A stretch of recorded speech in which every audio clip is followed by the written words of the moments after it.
I want to talk about like what actually inspired you to be a footballer. You were talking about how, you know, you had a hunger and you always wanted to play it, but was there any inspirational role models that actually got you to that point?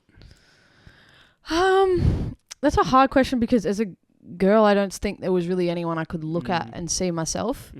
I think I sort of mentioned this before, but because I guess I grew up around people like my mum and dad, never saw that me being a girl would stop me. They just encouraged me and facilitated it. And I know I'm very lucky. There's a lot of girls who obviously were discouraged to play football when they were younger, and I just never had that experience. And I think, as I said, as I was coming through, you started to see more and more people, and there were like AFLW exhibition games as I was growing up, and as I started to see people who looked like me or who were, you know, at the professional level, I think it probably just fueled my hunger a bit more because there actually was somewhere to go with it, and I could pursue a career if I really wanted to. Yeah. So, but yeah, I think I was just kind of not in denial, but I just I love telling this story, but Mum said to me once, I don't know if she made it up for the plot or whatever, but she said that she was afraid of telling me one day that there was no AFLW for me to play in when I was a kid, because I just played with the boys when I was growing up, and you're a kid, you don't see there will be no different when I'm older. So I always just had that point of view, and I'm just lucky that the AFLW so happened to come about at the right time for me. Yeah. Well, I feel like I was just reflecting as you were saying that for you and for current AFLW players, I guess there was never a role model in that exact sport for women.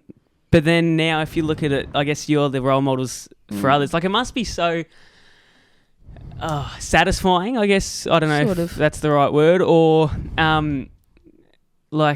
it's interesting how much it's evolved and how, for all the current players, they've never had a role model in that exact area of sport, whereas I feel like, but it's getting a lot easier to get into it, isn't it? Like, there's a lot more.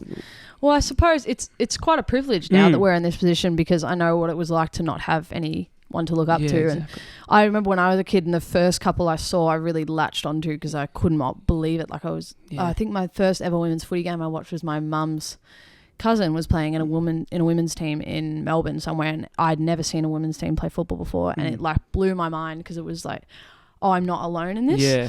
And so, like you said, we're very lucky now to be in the position where people can look up to us. But obviously, I really feel for the girls who are at the, who are a bit older now, and they're going to have to retire just as the AFLW is getting, some fuel behind it.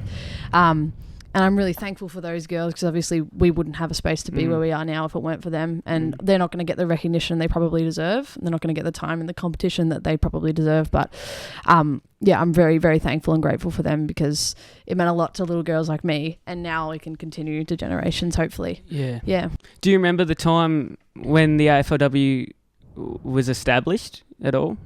Yeah, it would have been 2017. I was in year 8. I went to the second game. So before that, am I right in saying that, like, you thought AFL in like women's wouldn't have been a thing? Or well, it was going to come about. Like, the VFL was basically the AFLW at that point. So there was the VFLW, which was like all the AFL players played in that.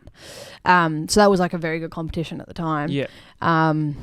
I mean, probably very similar to the men's sort of progress, and then it was the VFL, and then it became more professional with the AFL.